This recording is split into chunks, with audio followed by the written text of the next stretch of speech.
Pourquoi apprendre la programmation est difficile? Ce n'est pas juste compliqué, c'est déstabilisant. On te demande d'apprendre une logique qui n'est pas naturelle, de parler une langue sans accent, d'assembler des concepts abstraits comme on assemblerait des pierres d'un pont dont on t'a enlevé les plans.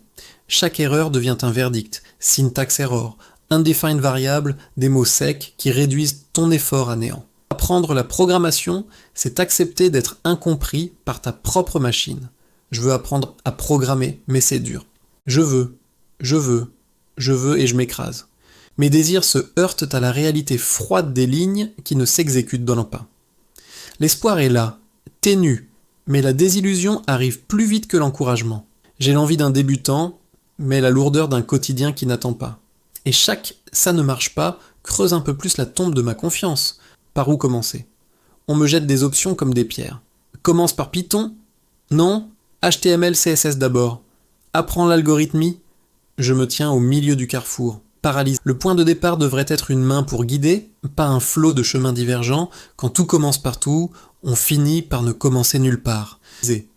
J'apprends, mais j'ai du mal à suivre. La salle avance à la vitesse d'un train, et moi je cours sur le quai. Les explications s'enchaînent, les démonstrations fusent, et je végète. J'essaie de masquer mes trous, de sourire en hochant la tête, mais chaque hoquet pédagogique laisse une crevasse plus grande sous mes pieds. J'écoute, j'essaie, je m'épuise et je reste en retard. J'apprends, mais je n'y comprends rien, je n'y arrive pas. Il y a des nuits au noir où je regarde l'écran et je me demande si je suis condamné à l'ignorance. J'ai recopié des exemples 10 fois, j'ai suivi des tutoriels en boucle, rien ne pénètre. L'échec devient intime, il ne suffit plus d'un bug technique, il devient un jugement sur ma personne. Tu n'y arriveras pas devient un écho qui remplace mon prénom. J'avais commencé, mais j'ai abandonné. Oui, j'ai lâché prise. J'ai fermé l'ordinateur et j'ai respiré comme si j'acceptais la défaite. L'abandon n'est pas une faiblesse annoncée. C'est une blessure qu'on cache. J'ai senti la honte me rouler dessus et j'ai appris à survivre avec elle. Parfois, arrêter, c'est respirer. Parfois, c'est baisser les bras pour toujours. J'ai repris, j'ai tenu, j'ai signé la feuille de présence du dernier jour. Pourtant, la victoire a un goût de cendre. J'ai survécu aux modules, pas aux méthodes. Chaque séance était un effort chirurgical sur ma patience. J'ai appris en martyr, pas en plaisir. Finir n'a pas effacé la fatigue qui m'a sculpté. Je l'ai fini, mais je stagne. Et maintenant, je connais les bases. Je sais écrire un script basique. Mais passer du « je comprends la théorie » à « je construis » reste un gouffre. J'essaie des projets, je me heurte au mur de la mise en pratique.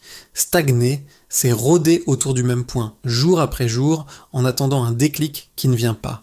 La pédagogie n'est pas adaptée à tout le monde. On me vend des méthodes préfabriquées comme si tous les cerveaux étaient de la même pâte. Or nous sommes divers, certains apprennent par la pratique, d'autres par l'explication lente et répétée, d'autres par l'analogie.